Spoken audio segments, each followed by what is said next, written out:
I had a copy of Mary-Kate and Ashley's Our Story for quite a long time when I was younger. I was madly obsessed with them, and because of that I still have a lot of love for them because they really were the foundations to my growing up, huge inspirations to me as a child. But I never actually got round to reading their biography until this year. I dabbled in it, but this year I read it from, well, I was going to say from cover to cover, but it's not exactly a large book. Apparently, according to Amazon, it's 82 pages. I haven't got the copy in front of me. And obviously, because it's aimed at their fan base at the time, so I guess maybe preteens or young teenagers, the language isn't overly complex, the writing's quite a decent size, it's not going to take you very long to get through it. And there are two things with this. On the one hand, I really liked it, and it's very, very quite easy to kind of be transported back to that time. So if you're reading it for the nostalgia, you'll definitely feel like a preteen again and feel like the Olsens are in their heyday.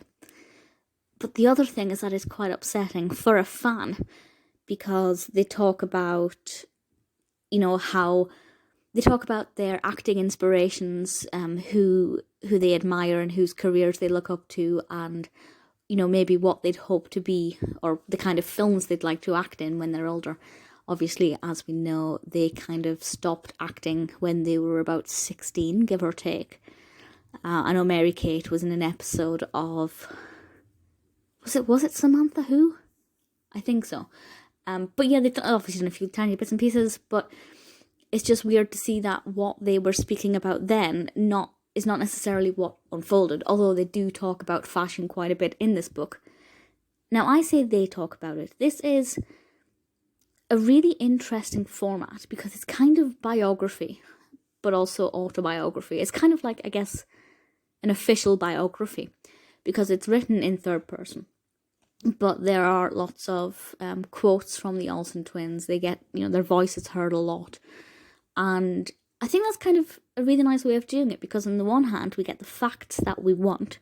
And I do have to say, as a new Full House fan, I've only been a Full House fan for about a year, even just under a year. It was interesting to learn the background of how they got into Full House and what their life was like, being two very young children on set and being chaperoned and things like that. So we get the factual aspect, but then we get quotes from them telling us, their input. And I don't know if they were interviewed specifically for this biography or if these were quotes taken from magazine interviews, press interviews, things like that. I'm really not sure. But we do get to hear their voices, and that's obviously the most important aspect. It's a really nice read for the time.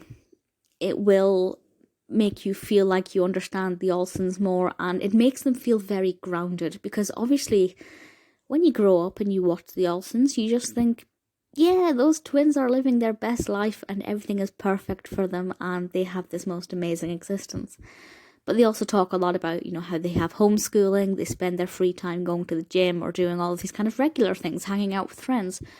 And I think a lot of children or preteens would really have benefited from that. Certainly I would have benefited from that when I was younger. It doesn't, because of when it was published, of course, it doesn't talk about some of Mary-Kate's mental health problems, which is a shame because I share some of her mental health problems and I would have liked to have heard her voice on the subject. But to be fair, this is a children's book. It definitely would have been too hard hitting a subject for this. There are some nice pictures peppered throughout. I really like it.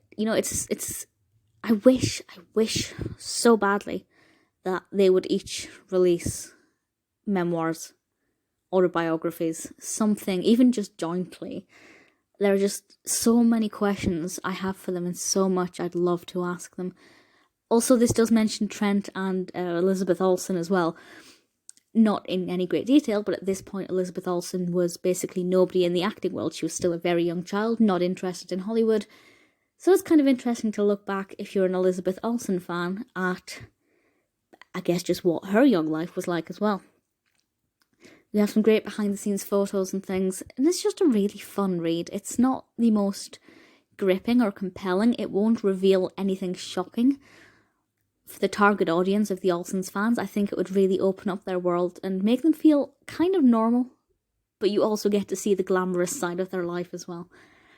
Obviously, as an adult reader, there's a lot in this that I would have loved to have read about, but it wouldn't have really fit in with the target audience. It's well written. It's easy to understand for the target audience. The language isn't too complicated.